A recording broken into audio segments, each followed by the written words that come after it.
할렐루야, 할렐루야. 하나님은 살아계십니다. 살아계신 하나님께서 오늘도 역사할 줄 믿습니다. 여러분에게 하늘 복 많이 받으세요. 하늘 복 많이 받으세요. 하늘 복 많이 받으시기 바랍니다. 우리가 이제 우리 학생들도 있지만 어른이 돼도 잊지 못할 부모님의 그러한 이 스냅 사진처럼 기억되는 것이 있습니다. 아주 나에게 잘해 줬을 때의 모습도 기억나지만 화냈을 때의 모습도 기억합니다. 부모님이 자주 화를 내지 않는 분이 아주 자상하고 그리고 아주 사랑이 풍성한 그 부모 밑에서 자란 사람이 부모님이 갑자기 화를 내셨을 때 그 강력한 인상은 아마 오래도록 기억에 남습니다. 그 표정이라든가 그 느낌이라든가 그 상황까지 기억에 남습니다. 왜 남을까요? 그럴 분이 아닌데, 그런 모습을 드러내는 분이 아닌데 내 평상시에 보지 못한 그 모습을 보았기 때문에 아주 오랫동안 그 인상이 남는 것입니다. 오늘 본문이 그렇습니다. 예수님께서 분노하시는 장면이 납니다. 예수님이 얼마나 자상하시고 얼마나 사랑이 많으시고 얼마나 용납이 많으시는데 오늘 예수님의 모습은 말뿐만 아니라 행동으로 엄청난 분노를 행하시는 것입니다. 왜 그랬을까? 왜 그랬을까? 예수님이 화내신 것에 대해서 우리가 호기심만 할 것이 아니라 예수님이 이렇게 화내시는 거, 이 화내시지 않도록 우리가 잘해야겠다. 분노를 일으키지 않도록 우리가 잘해야겠다는 그러한 소원을 갖는 이 시간이 돼야 될 것입니다. 예수님이 분노하는 그때는 6월절이었습니다. 장소는 예루살렘 성전이었습니다. 6월절은 우리나라와 말하면 광복절입니다. 이스라엘에. 우리는 일제 36년 동안의 식민지 생활에서 해방한 날을 광복절이라고 하지 않습니까? 이스라엘 나라는 예수님이 태어나기 전 1500년 전에 430년 동안 애굽에서 종살이를 했습니다. 근데 그 애굽에서 종살이를 하고 해방하는 날, 그날이 6월절인 것입니다. 그날을 기념하는 거예요. 근데 그날을 기념할 때 어떻게 해야 되냐? 성경의 신명기 16장 16절에 보면, 신명기 16장 16절에 보면 너희 가운데 모든 남자는 1년에 3번 곧 무교절, 칠칠절, 초막절 내 하나님 여호와께 택하신 곳에서 여호와를 배웁되 빈손으로 여호와를 배웁지 말고 했습니다. 이 6월절은 바로 무교절과 연관된 것인데, 바로 6월절은 각 성읍에서 지키지 말고 예루살렘 성전 택한 곳 와서 드려야 된다는 것입니다. 그래서 6월절이면요 각 지방의 모든 사람들이 다 모이는 거예요. 그 당시에 예루살렘 성에 상주하는 사람이 한 5만 명이었다 그래요. 근데 그 각 지방에서 딱 올라오니까 한 4배 정도 불어난다 그래요. 한 20만 명 정도가 막 부글부글 하는 거예요. 4배가 이러니까 얼마나 많은 사람들이 막 부글부글 하겠어요. 근데 이때 예수님이 6월절에 성전에 가신 거예요. 그 성전에 가서 어느 장면을 보고 분노를 하셨어요. 바로 짐승을 팔고 사고 돈을 바꾸는 그 사람들이 있었는데 그것을 보고 분노하셨어요. 하나님께서는 6월절을 정한 곳에 와서 지키라고 하면서 빈손으로 오지 말라. 6월절이 되면 짐승을 가지고 제사를 드리라. 이렇게 하셨어요. 바로 제사를 지내는 짐승을 판 거였습니다. 또한 남자는 19살이 되면은 성전에 성전세를 내야 돼요. 성전세. 그래서 반세기를 내는데 1년에 한 번씩 올 때마다 반세기를 내는 거예요. 그것을 노동자의 이틀치 되는 그러한 싹이라 그래요. 왜 동전을 바꾸는가? 이 당시에 통용된 돈이 로마 돈인데, 로마 돈은 그 가이사라든가 그러한 황제의 얼굴이 주화에 있는 거예요. 오늘로 말하면 대통령의 얼굴이 돈에 박혀 있는 것이었습니다. 이런 얼굴이 찍힌 것, 이것은 성전에서 받을 수가 없어요. 성전세로 못 받아요. 왜냐하면 십계명에 하나님의 형상을 만들지 말라 했기 때문에, 헬라 문화나 로마 문화는 이 조각이 있지만 히브리 문화는 조각이 없어요. 헬라 문화나 로마 문화는 그림이 많이 있지만은 히브리 문화는 그림이 없어요. 마치 우리 그 교회는 이 그림이 없죠. 그림이 깨끗하잖아요. 근데 어떤 데 가면은 막 창세기부터 막 이렇게 딱 천지창조 그림이 벽에 딱 그려진 게 많아요. 그런 데가 있어요. 그런 교회, 그런 교회가 있어요. 근데 히브리 문화는 그림을 안 그립니다. 조각도 안 합니다. 그래서 성전에 오면 화상이 있는, 그 얼굴이 있는 돈을 바꿔야 돼요. 없는 것으로. 또 짐승을 살라 그래도 돈이 화상이 없는 것으로 돈을, 정결한 돈으로 사야 돼요. 성전세를 내도 돈을 바꿔야 되고, 짐승을 살라 그래도 돈을 바꿔야 되고. 예수님이 이걸 몰라서 화를 내셨을까요? 예수님이 화를 낸 두 가지 이유가 있습니다. 첫째로는 이방인에 대한 경멸 때문에 화를 냈습니다. 짐승을 팔고 돈을 바꾸는 장소가 어디냐면은 바로 이방인의 뜰이었습니다. 이방인의 뜰. 이 성전의 이렇게 설계도가 어떻게 되는 거니? 맨 처음에 중요한 부분이 지성소입니다. 지성소는 대제사장이 1년에 한 번, 7월 14일 날 대속일 날 한 번 들어갑니다. 그 다음에가 이제 성소가 있어요. 성소하는 떡상, 뭐 촛대, 향불 붙이는 거, 뭐 이런 게 있어요. 거기는 제사장만 들어가요. 그 다음에가 이스라엘의 뜰이 있어요. 이스라엘의 뜰. 이 이스라엘의 뜰은 일반 백성의 유대인의 남자만 거기 들어와요. 그 다음에가 또 이스라엘의 그 여인의 뜰이 있어요. 여인의 뜰. 여인의 뜰은 이스라엘의 여인만 들어와요. 그 다음에가 이방인의 뜰이에요. 이방인의 뜰은 이방인이지만, 유대인이 아니지만 하나님을 믿고 싶어서 와서 하나님께 기도하는 그 장소가 이방인의 뜰인 것입니다. 그런데 이방인이 기도하는 장소에서 짐승을 팔고 돈을 바꾸어 줌으로 말미암아 사람의 소리가 얼마나 시끄러운지, 이방인들이 와서 그 기도의 장소에서 기도할 수가 있어요? 짐승 소리 나죠. 뭐 장사니까 깎아달라, 아니 더 달라, 막 그럴 거 아니에요.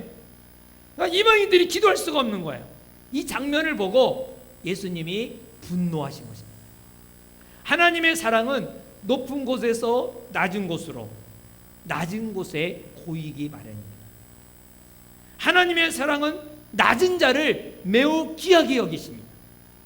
선택받은 유대인이 아니라도 하나님을 믿어보려고 하는 이 이방인들이 와서 기도하려고 하는데, 이런 사람을 굉장히 귀중하게 여기는데, 근데 이 유대인들이 이방인들을 깔본 겁니다. 이방인을 깔보지 않고서야 이방인들이 기도하는 그 장소에서, 그 뜰에서 짐승을 팔고 돈을 바꿀 수가 있겠습니까? 우리 하나님은 새로 믿는 사람이나 또 새롭게 마음을 가지고 신앙생활을 시작하는 분들의 관심을 많이 가지고 계십니다. 새로 믿으려는 부분, 영적으로 새롭게 시작하는 부분, 그분들의 감정을 무시하면 안 됩니다. 그들에게 거침돌이 되면은 하나님이 진노하시는 것입니다. 우리 교회는 새로 믿으려고 하는 분, 새롭게 시작하는 분에게 뭐든지 집중해야 됩니다. 이것이 바로 하나님이 기뻐하는 것입니다. 교회의 존재 목적이 또한 이러한 것입니다. 주일학교도 공부 가르칠 때, 또 찬양할 때도 오래 다닌 사람 중심으로 하면 안 됩니다. 항상 관심은 새로 나온 어린이들, 새로 나온 영혼을 위해서 집중해야 하나님이 기뻐하십니다. 이러한 것을 바울이 알았기에 로마서 15장 1절에 표준어 성경은 이렇게 기록하고 있습니다. 믿음이 강한 우리는 믿음이 약한 사람들의 약점을 돌보아 주어야 합니다. 우리는 자기에게 좋은 대로만 해서는 안 됩니다. 이렇게 말씀하고 있습니다. 근데 교회에서 안타까운 일들은 뭡니까? 문제가 생기고 파당이 생기고 원성이 높으면 다치는 사람이 누구냐? 신앙이 어린 사람, 또 예수를 좀 믿어보겠다고 오는 사람이 제일 상처를 많이 받습니다. 근데 이 막 소리 지르고 뭐 하는 사람은 그거를 아랑곳하지 않고 막 그냥 자기의 고집과 자기의 생각을 주장할 때가 많아요. 여러분, 하나님 앞에 설 때 어떤 꾸중과 어떤 진노가 임할지 우리는 두려워야 됩니다. 새롭게 믿음으로 살아보려고 시작한 분에게 못을 받거나 환멸감을 주면 안 된다는 것입니다. 늘 우리는 새롭게 믿으려는 사람, 어떻게 하면 잘 믿을 수 있도록, 예수님을 어떻게 하면 잘 믿을 수 있도록 잘 도와줘야 합니다. 우리 교회가 하나님이 기뻐하는 교회가 되려면 바로 이러한 새롭게 믿으려는 분에게 관심을 가지고, 다시 오랫동안 교회 생활 안 하다가 다시 이제 시작하려고 하는 분에게 관심을 많이 가져야 합니다. 새로운 분은 교회 올 때 관심이 뭐냐면 뭐 하나님이 좋고 예수님이 좋아서 오진 않습니다. 겉을 보고 옵니다. 겉. 주보가 깨끗한가, 화장실에 가서 화장실이 깨끗한가, 사람이 자기를 대할 때 따뜻하게 대하는가, 이런 겉을 보고 오는 거예요. 겉을 보고. 그래서 여러분, 교회를 이게 내가 하고 싶어서 아니라 새로운 사람이 올 때 정말 마음에 상하지 않도록 그런 생각을 가지고 이 교회도 청소도 하고 그래야 돼요. 항상 새로운 분에게 관심을 가지는 것은 하나님이 기뻐하십니다. 하나님의 사랑은 높은 곳에서 낮은 곳으로 임하는 것입니다. 유대인들은 이 이방인의 뜰에서 장사를 하였기 때문에 예수님께서 분노를 하셨습니다. 두 번째 이유는 종교를 이용해서 개인의 이익을 착취를 했기 때문에 화를 내셨습니다. 역사적으로 보면은 성전에서 돈 바꿔주고 짐승을 파는 것이 잘못입니다. 어떻게 짐승 팔고 돈 바꾸는 곳은 일이 됐는지는 알 수가 없지만, 짐승 팔고 돈 바꾸는 것은 감난산 밑에 조그만 동네였습니다. 거기서 짐승도 팔고 돈도 바꿔주었어요. 그런데 그 당시 대제사장 가야바가 성전 안에서 팔 수 있도록 허가를 냈어요. 허가를 내면서 돈을 엄청나게 번 거죠. 돈을 벌기 위해서. 그걸 어디다가 허가를 냈는가 하니 바로 이방인의 뜰에다가 거기서 장사하도록 한 거예요. 하나님께 바치는 것은 금이 없어야 돼요.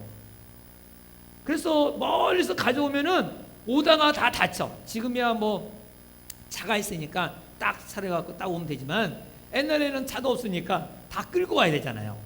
끌고 오다가 상처를 받죠. 감기에 걸리죠. 멀리서 오니까. 그러니까 재물이 될 수가 없는 거예요. 그러니까 사는데 아무 데서 사면 또 안 돼요. 이 허가된 제사장에게 허가된 그곳에서 사야만이 그 제사장이 받아요. 딱 보고 어디서 샀는가 알고 보고 다른 데서 사오면은 퇴짜를 놓는 거예요. 다시 사와야 돼.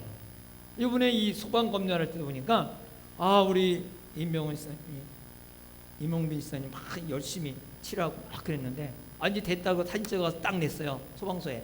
그랬더니 뭐라 했는지, 이거는 허가된 업자가 허가해갖고 와야 된다고 빠꾸 당했잖아요. 그래갖고 또 허가낸 사람한테 연락을 해갖고 이거 우리가 다 칠했으니 너무너무 잘 칠했어. 와서 보더니 너무 잘 칠했다는 거예요. 이거 뭐 됐다고 딱 잘라갖고 지금 가져갔는데, 아니 뭐 아무나 칠하면 어때? 그냥 칠하면 되는 건데. 근데 이 소방서에서는 꼭 허가된 업자가 그래갖고 이걸 해갖고 와야지, 그래야 합격해 준다는 거예요.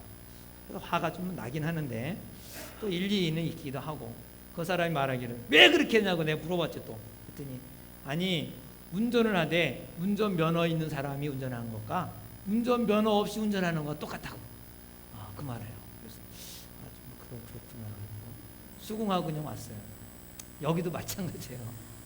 여기도 아니, 이게 대제사장이 허가낸 장소에서 그 짐승을 사갖고 와야 되는 거예요.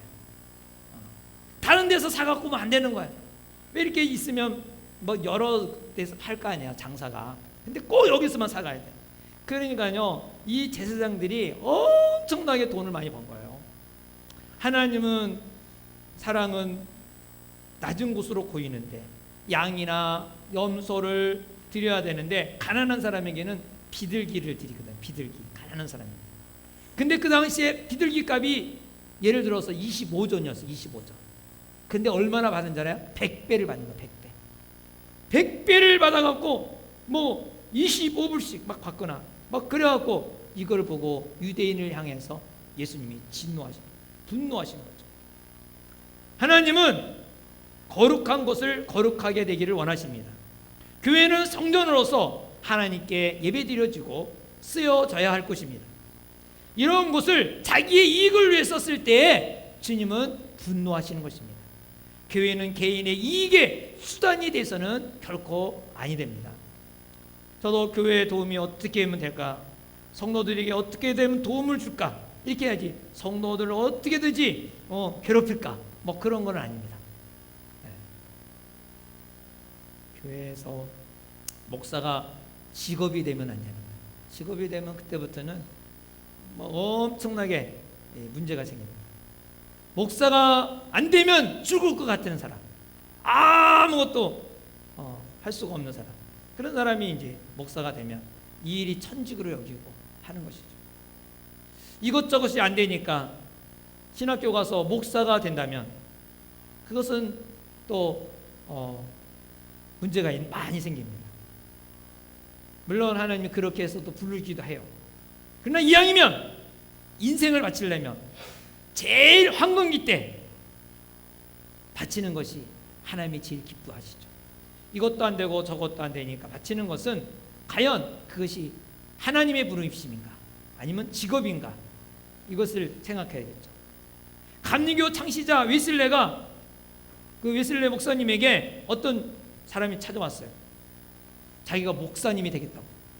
왜 그렇게 하려고 그러냐 했더니 이분이 농사를 졌는데 농사가 안 됐다는 거예요. 그래서 농사 그 땅을 팔아서 사업을 했다는 거예요. 사업을 해도 안 됐다는 거예요. 그래서 내가 목사해야 되겠다고 그래서 왔다고 그랬으니까 이 웨슬레가 그 사람을 호통치면서 정말 목사가 된다면 농사도 잘 져야 되고 사업도 잘 되어야 그때 다시 오라고. 그리고 돌려보냈다. 교회는 이 개인의 이익을 추구해서는 안 된다는 것입니다.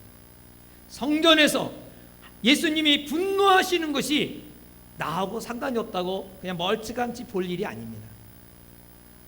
여러분, 교회가 우리가 올 때는, 처음에 나올 때는 뭔가 교회로 통해서 도움을 얻거나 무엇인가 얻기 위해서 옵니다. 상관없습니다. 그러나 우리가 신앙이 성숙하고 자라날 때 교회가 나에게 무엇을 줄 것인가 보다도 내가 교회에 무엇을 해야 할까, 이것이 우리의 사명으로 여겨야 됩니다. 우리는 지금 가정교회를 한다고 막 하려고 애쓰고 있습니다. 사실 가정교회는 아직 시작도 안 한 것입니다. 지금 셀 모임이고 목장 모임이라 할지라도 구역 모임과 비슷합니다. 왜냐하면 그 정신을 교육을 받아야 되는데 교육받은 사람이 없으니까. 지금 우리가 생명의 삶, 새로운 삶, 확신의 삶, 이런 것들을 계속 받아야 정말 이것이 가정교회구나 알고, 이게 말 한마디 나올 때마다 이게 그 영성, 스피릿이 나올 텐데, 그냥 지금은 여러분 모임이 가정교회라는 이름을 갖지만 솔직하게 그냥 구역 모임이에요. 구역 모임. 근데 아무튼 간에 이 가정교회의 그 우리 모임에서, 이 목장 모임에서 뭐 하느냐? 뭔가를 얻기 위해서 오는 것이 아니라 섬기기 위해서 섬겨야 돼요. 성숙한 그리스도인들은 섬기는 것입니다. 교회는 섬기는 것이고 이웃을 섬기는 것이고 그것이 바로 예수님이 칭찬하는 교회입니다. 왜냐하면 예수님이 이 땅에 오신 목적이 뭐예요? 섬기는 거라 했어요. 교회가 섬겨야 되고 우리가 섬겨야 되는 것입니다. 그런데 예수님은 이방인의 뜰에서 분노하신 것입니다. 기도할 장소에서 장사의 터로 말기고 자기의 이익을 추구하기 위해서 했다는 것에 대해서 분노하신 거예요.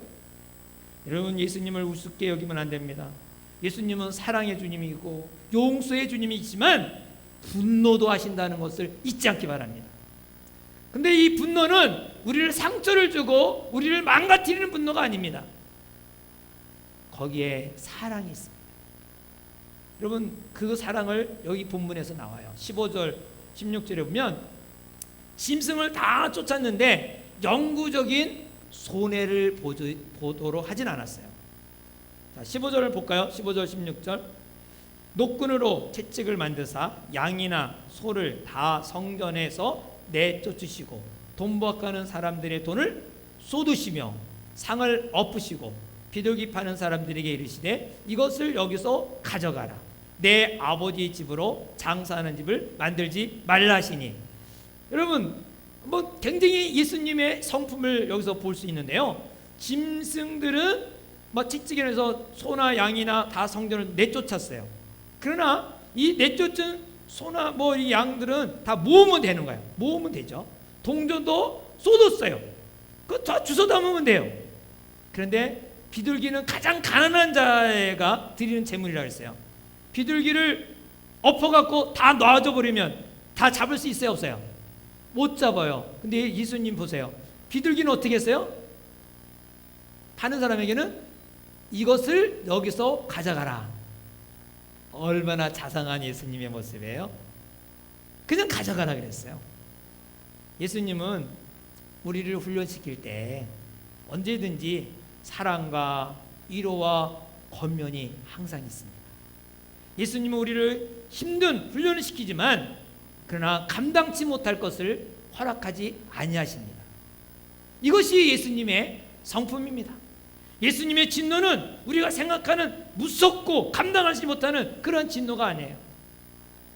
어느 동영상에 쭉 나온 거 보니까 그 식당에서 그 주인이 주인인지 몰라지만 그 직원들한테 얼마나 막 화를 내면서 하되 뭐 한 3분인가 4분인가 5분의 동영상을 찍어갖고 그걸 나온 거 보니까 그냥 머리채를 찔고 막 또 엎고 막 그 음식을 막 엎고 막 화를 그냥 절제가 안 돼갖고 막 하는 사람. 그런 예수님이 아니에요. 그렇게 진노했다는 게 아니에요. 상처를 주는 게 아니에요. 예수님의 진노는 반드시 목적이 있어요. 목적. 자, 이 사건을 보면서 어떤 사람은 성전 정화 사건이다 이렇게 봅니다. 특별히 해방신학자들은 예수님이 민중편에 서서 지도자들과 가진 자를 성전에서 내쫓은 혁명가다 이렇게 하고 아주 혁명가. 그래서 우리도 혁명을 일으켜야 된다. 그래서 우리는 노동 쟁취를 해야 된다. 막 그러면서 이 예수님을 향한 것을 가지고 사용합니다. 여러분, 아닙니다. 그런 뜻이 아닙니다. 예수님이 당시에 이방인의 뜰이요 얼마나 많은 자래요? 35에어커래요. 35에어커면은 평수로 따져 보니까 42,846평이에요. 이 장사하는 사람들을 다 몰아내려면 엄청난 군대가 필요하지 않겠어요? 시청 앞에 데모하는 사람들 막으려 해도 군대 경찰차들이 얼마나 많이 동원해요. 이거 거기에 있는 그 조그만 그 시청 그 광장 몰아내도 힘든데 장사꾼을 다 몰아내는 그러한 의도가 아닙니다. 여기에 말은 하나의 표적인 것입니다. 우리에게 무엇인가 가르치고자 하는 의미가 있다는 거예요. 예수님이 이 정화 사건은 우리에게 무엇인가 행동을 보여주는 것입니다. 마치 물이 변하여 포도주 된 것은 무엇을 가리킨 것입니까? 하나님의 아들이라는 것을 가르치지 않았습니까? 바로 오늘 이것도 자신이 메시아다, 구세주다, 내가 하나님의 아들이다 라는 것을 가르치는 것입니다. 구약에서는 오실 메시아에 대해서 한 1000년을 걸쳐서 여기저기 많이 나옵니다. 그리고 맨 마지막 선지자가 말라기예요. 말라기 3장 1절에 보면 이런 말씀이 있어요. 그 구세주가 메시아가 온다는 구절이죠. 만군의 여호와가 이르노라, 보라 내가 내 사자를 보내리니 그가 내 앞에서 길을 준비할 것이요 또 너희가 구하는 바 주가 갑자기 그의 성전에 임하리니 곧 너희가 사모하는 바 언약의 사자가 임할 것이라. 이 너희가 찾는 주가 갑자기 성전에 임한다 그랬어요. 예수님께서 성전에 임하셔서 그 성전에 기다리던 그 메시아가 내가 왔다라는 것을 모든 6월절에 많은 사람들이 오는 가운데 선포한 것입니다. 유대인들도 그것을 인정해요. 18절에 보면 이에 유대인들이 대답하여 예수께 말하기를 네가 그런 일을 행하니 무슨 표적을 우리에게 보이려느냐? 너가 이게 뭔가 좀 메시아 선지자로 보인다면 뭘 보여줄려느냐? 이런 말이죠. 엘리야는 불을 내렸는데 모세는 지팡이로 뱀을 만들었는데 너는 무엇을 보여주려고 그러냐? 이렇게 말했어요. 그때 예수님이 하신 말씀이 19절이에요. 예수께서 대답하여 이르시되 너희가 이 성전을 헐라 내가 사흘 동안에 일으키리라. 세우겠다. 아니 성전을 사흘 동안에 일으키겠다. 이 말이 무슨 뜻인가요? 이 당시에 유대인들은 이해도 못하고 또 제자들도 이해를 못했어요. 이 말은 예수님이 부활하신다는 뜻입니다. 부활하신다. 20절에 유대인이 그렇게 말하잖아요. 20절에 유대인들이 이르되 이 성전은 40년 동안의 지었건을 네가 3일 동안에 이렇게 했느냐 하더라. 예수님의 나이가 사역할 때가 30세 정도 되죠. 누가복음에 나오죠.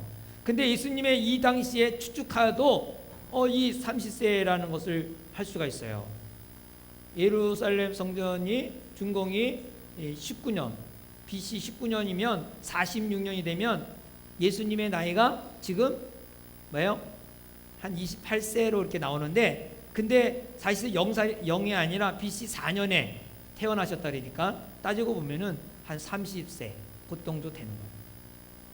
성전을 헐라 내가 사흘 만에 짓겠다. 이 말은 바로 예수님이 죽으시고 3일 만에 부활하실 것을 말씀하십니다. 성전을 헐라 내가 사흘 만에 짓겠다. 할렐루야. 이것을 나중에 제자들이 깨달아요. 21절과 22절에 보면 시작. 그러나 예수는 성전된 자기 육체를 가리켜 말씀하신 것이라. 죽은 자 가운데서 살아난 후에야 제자들이 이 말씀하신 것을 기억하고 성경과 예수께서 하신 말씀을 믿었더라. 당신은 몰랐어요. 바로 예수님이 하나님이 보낸 하나님의 아들이다, 메시아다, 구세주다, 이것을 알려주는 것입니다. 사람들은 그런 구세주라면 표적이 있어야 되지 않느냐, 표적을 보여달라 막 그랬어요. 그때에 예수님이 마태복음 12장 38절부터 40절에 보면은 표적을 뭐라 그래요? 이 악하고 음란한 세대가 표적을 구하나 선지자 요나의 표적밖에 보일 것이 없다 했습니다. 요나의 표적이 뭐예요? 고기 뱃속에 있다가 거의 죽을 뻔했는데 살아났잖아요. 예수님이 이제 하나님께서 보낸 구세주 메시아라는 사건을 확실하게 증거하는 것이 부활 사건입니다. 여러분, 예수님을 믿으려면 창세기부터 읽지 말고 요한복음부터 읽기 바랍니다. 요한복음은 예수님에 대해서 아주 잘 기록되어 있습니다. 우리가 예수 믿는 것은 마음의 편안뿐만 아니라 죽은 다음에 영생이 있기 때문에 예수를 믿는 것입니다. 그냥 내가 예수 믿는 아무 종교라도 하나 가지면 마음이 편하지 그러니까 내가 친구 따라 왔다 이렇게 생각하시는 분, 여러분 그것도 많이 도움이 되겠죠.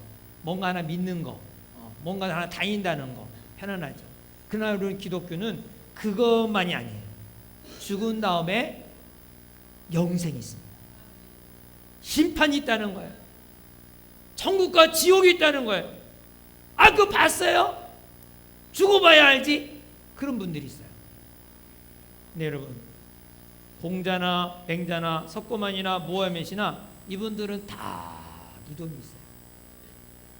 역사에 나오죠. 그러나 예수님은 무덤이 있어요, 없어요? 없어요. 무덤이 없어요. 하나님의 아들이라는 것은 바로 무덤이 없다는 거예요. 죽었다가 살아났다는 거예요. 사람은 다 죽으면 한 줌의 흙으로 썩어서 없어지는 거예요. 무덤만 남는 거예요. 그러나 예수님은 하나님이시기 때문에 바로 그는 무덤이 그를 가릴 수가 없는 것입니다. 구원의 확신이 없으신 분은, 내세에 대한 확신이 없으신 분은 성경을 한번 자세히 요한복음을 읽으면서 내가 내세에 확신이 없습니다, 아직도 죽어봐야 한다는 생각입니다 하신 분은 이 요한복음을 꼭 읽어보기 바랍니다. 요한복음 속에서 예수님이 죽은 자 가운데 살아난 것을 확실하게 가르쳐주고 있고, 이 부활의 근거하에 우리가 신앙의 확신을 가질 수 있고 구원의 확신을 가질 수가 있는 것입니다. 자, 이 성전을 헐라 내가 사흘 후에 세우겠다. 이 것에는 두 가지 의미가 있는데, 하나는 이 부활이라는 것을 가르치기 위해서이고, 나는 영원히 산다는 것을 가르치는 것이고, 두 번째는 새로운 성전을 세우겠다는 거예요. 새로운 성전. 형식으로 물든 성전, 장사로 물든 이 성전 헐어버려라. 내가 진짜 성전을 세우겠다. 무슨 말인가요? 바로 교회를 세우겠다는 말씀입니다. 이 예수님의 약속에 근거하여 성전은 건물이 아니라고 말하는 것입니다. 성전은 예배의 장소입니다. 성전은 말로 편연상 우리가 성전이라고 그러는데, 성전이 뭐냐? 하나님의 영이 거하는 곳이 성전입니다. 예수님을 모시고 예수님을 영접하는 곳, 그 곳이 바로 성전입니다. 예루살렘까지 멀리 갈 필요가 없어요. 이제 두세 사람이 모인 곳에 하나님이 함께 하시고 그곳에 함께 하겠다고 했습니다. 그것이 성전이기 때문에 함께 하시고, 고린도전서 3장 16절에 보면 너희는 너희가 하나님의 성전인 것과 하나님의 성령이 너희 안에 계시는 것을 알지 못하느냐. 여러분, 모인 사람만이 성전이 아니라 너희라는 것은 복수이긴 하지만 바로 하나님의 영이 거하는 곳이 뭐다? 성전이다. 여러분, 하나님의 영이 거하지 않으면 우리는 어디 가요? 지옥 갑니다. 영원히 멸망입니다. 하나님의 영이 거하야만이 천국 가는 거예요. 그러니까 하나님의 영이 거하는 사람이 곧 뭐다? 성전이다. 성전. 그래서 누구든지 하나님의 성전을 더럽히면 하나님이 그 사람을 멸하시리라. 하나님의 성전은 거룩하니 너희도 그러하니라. 너희가, 너희라는 것은 이 복수잖아요. 우리가 하나님의 성전이라는 거, 더럽히지 말아야 된다는 거. 더럽히지 말아야. 교회는 조직이 아니고 하나님이 거하는 성전인 것입니다. 두세 사람이 모인 곳에 예수님을 영접한 곳, 하나님의 영이 거하는 곳, 그 성전을 더럽히면 안 됩니다. 그래서 하나님의 영이 거하는 교회를 깨거나 또 멸하면 하나님이 진노하시는 겁니다. 하나님의 성전 더럽히면 그 사람을 멸하는 것입니다. 하나님의 성전 더럽히는 것을 아이들이 크레용으로 이 낙서를 하는 거, 그거 낙서했다고 그것을 말하는 거 아닙니다. 하나님이 거하시는 곳 성전이기 때문에 우리 한 사람 한 사람이 성전인 것입니다. 그래서 고린도전서 6장 19절에 너희 몸은 너희가 하나님으로부터 받은 바 너희 가운데 계시는 성령의 전인 줄 알지 못하느냐. 너희는 너희 것이 아니라. 여러분, 예수 믿기 전에는 모르겠어요. 그러나 예수 믿은 다음에는 주의 영이 거하면 내 몸이 내 것이 아니에요.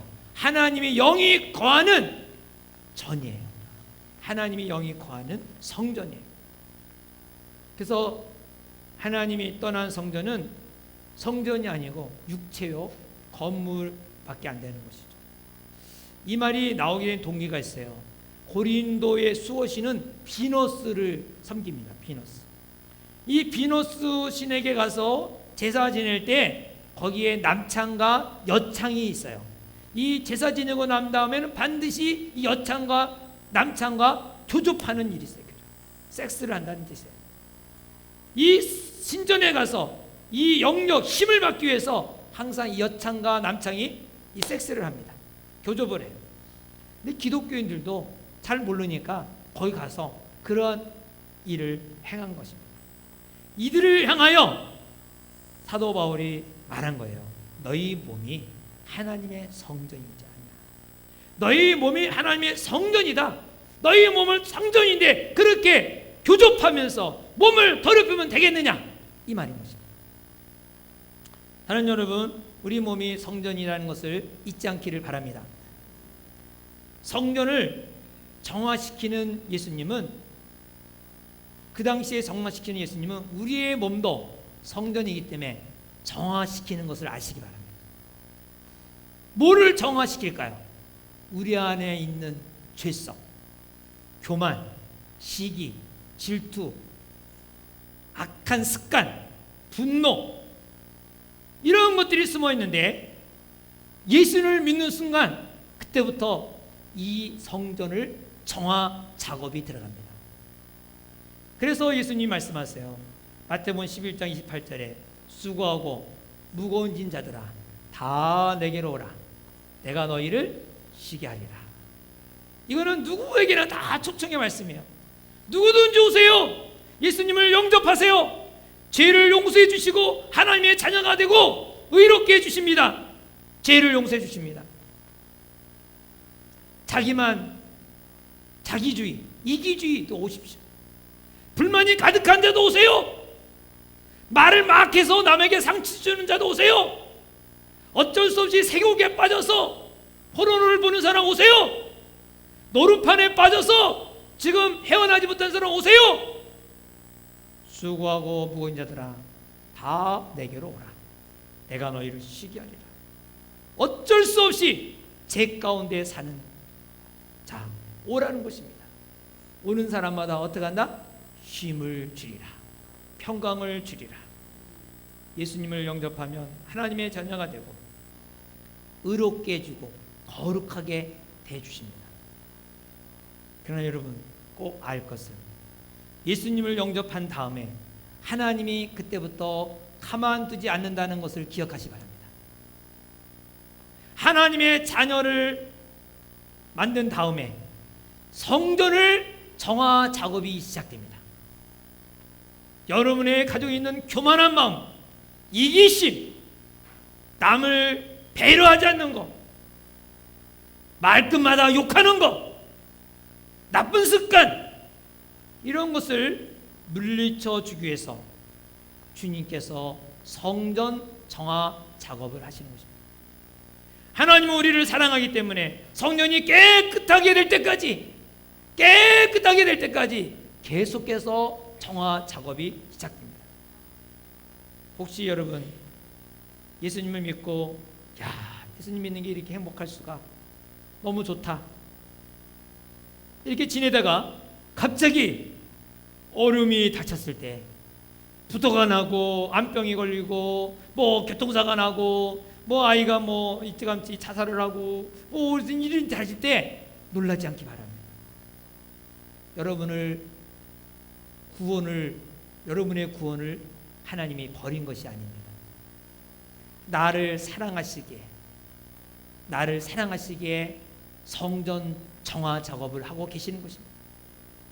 하나님께서 여러분에게 성전 정화 작업을 하실 때 여러분이 왜 나에게 이런 어려움을 줍니까? 내가 왜 이렇게 힘든 일을 당하게 합니까?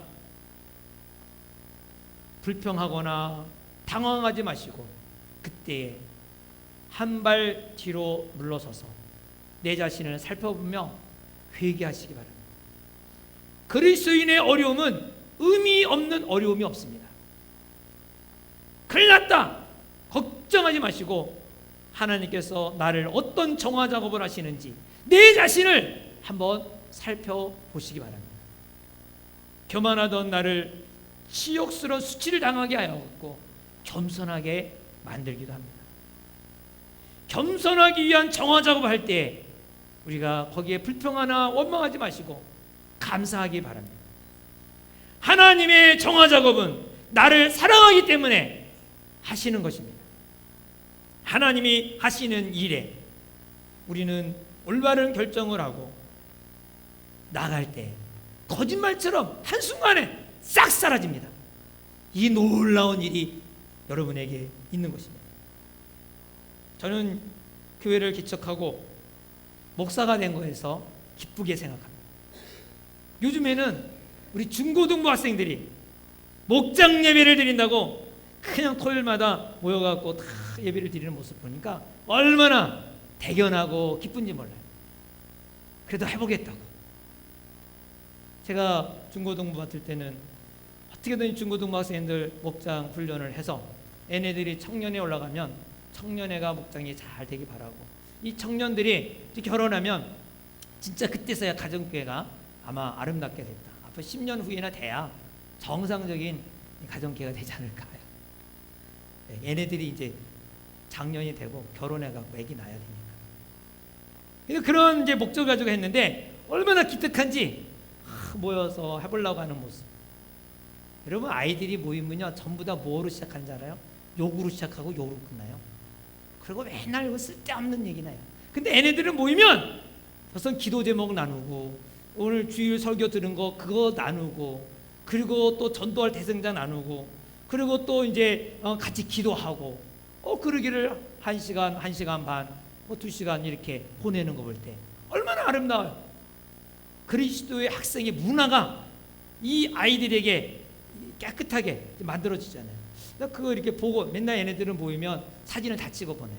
기도 제목도 다 보내요. 그래서 우리 청소년 목자 방이 있어요. 이렇게 다 오면 제가 그거 보면서 막 정말 눈물겨워요. 눈물겨. 뭘 해보려고 하는 모습 얼마나 기특한지. 또 우리 성도들 가운데도 양보할 분이 아닌데도 불구하고 참고 인내하면서 또 양보하는 분을 볼 때 참 기쁘고, 또 저렇게 힘든 일을 하지 않을 분인데도 불구하고 그분이 그 힘든 일을 하는 거 볼 때 너무 정말 감격스러워. 하나님이 정화 작업에 기쁘게 감당하는 모습 볼 때 정말 감사해요. 회개하고 고치는 작업, 그런 모습 볼 때 저는 참 목사가 된 게 참 기쁘다. 여러분, 주님의 정화 작업에 협조하시기 바랍니다.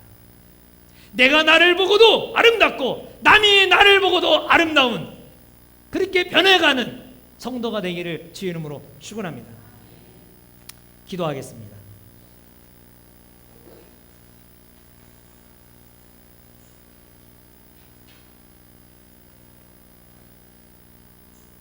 성령께서 이 시간에 저에게 말씀을 주시는 것 같습니다. 그동안 우리가 살아오면서 믿음이 약한 자에게 거친 돌이 된 적은 없습니까? 믿음이 약한 자에게 거친 돌이 되는 것은 예수님을 진노케 하는 짓입니다. 교회 안에서 언성을 높이고 싸우며 믿음이 약한 자에게 상처를 주어 마음에 못을 박아 준 자 있습니까? 그러고도 아직도 회개하지 않는 분이 있다면 이 시간에 회개하기 바랍니다. 목사는 하나님께서 교회에 보내준 자입니다. 하나님이 보내주지 않으면 교회에서 사역하면 안 되는 것입니다. 저를 위해서 하는 얘기가 아닙니다. 지금까지 여러분 어느 교회를 다녔든지 교회 생활하면서 혹시 그 목사님과 또 목사님과 마음을 닫고 사는 자 있습니까? 목사님에 대해서 한 번이라도 안 좋은 말을 내뱉은 적 있습니까? 회개하시기 바랍니다. 나의 그러한 태도와 행동으로 자녀에게 영향을 주었거나 이웃에게 상처를 주어서 교회를 등한히 하였거나 교회를 떠나게 되었다면 이 시간에 회개하시기 바랍니다. 만일 우리가 죄가 없다고 말하면 스스로 속이고 또 진리가 우리 속에 있지 아니할 것이라 했습니다. 그러나 우리가 죄를 자백하면 미쁘시고 의로우사 우리 죄를 다 사해 주시고 우리의 모든 불의를 깨끗하게 해 주신다고 하셨습니다. 교회가 나의 혈기 때문에 더럽혀지고 안 믿는 자에게 마음의 못을 받게 하였다면 이것은 바로 예수님의 진노를 받는 것입니다. 회개하고 오늘 깨끗한 신앙생활을 시작하기를 바랍니다. 혹시 예수님을 아직 영접하지 않은 분은 예수님을 이 시간에 영접하겠다고 마음의 문을 열기를 바랍니다. 교회는 가정입니다. 교회만 왔다 갔다 하는 분은 손님에 불과한 것입니다. 오늘 이 시간에 결심하시고 한 가족으로 교회를 한 몸으로 섬기는 주의 영이 가득한 자가 되기를 원합니다. 여러분 이 시간에 다 같이 함께 기도하기를 바랍니다. 조용하게 기도합시다.